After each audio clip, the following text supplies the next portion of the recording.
Kakching Higher Secondary School ki wattuna leiriba tongan-tonganba subject ki oja shing tharaktabagi maiyokta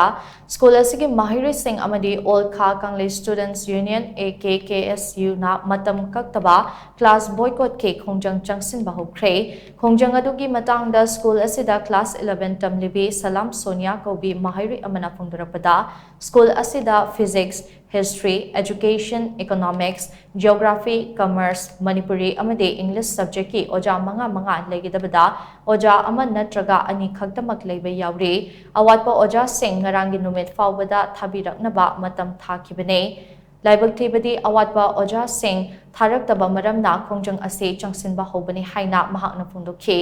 Amaromda, Khongjang aduga mari leina Olkha Kanglei Students Union ke General Secretary KSH National Nahai Manipur Lenga ke School Fagathansi Mission ke Makhada Yauba School Asida Oja Watpana Maram Oiraga Maheiroi Singh Mapungphana Mahaitamba Phangtre School Asida Watliba Oja ki Masing Ase Tarahumdoine Adubu Oja Ahum School Asida Posting Piraklabaso ngasi fawba join tawdana leide masida sunnatana school asigi science laboratory aseso matamga chunaba oitre hairiba sing ase athubada mari leinaba authority na mensinduna maheiroi sing ningthina mahaitamba phanghanbiyo haina mahakna makata ke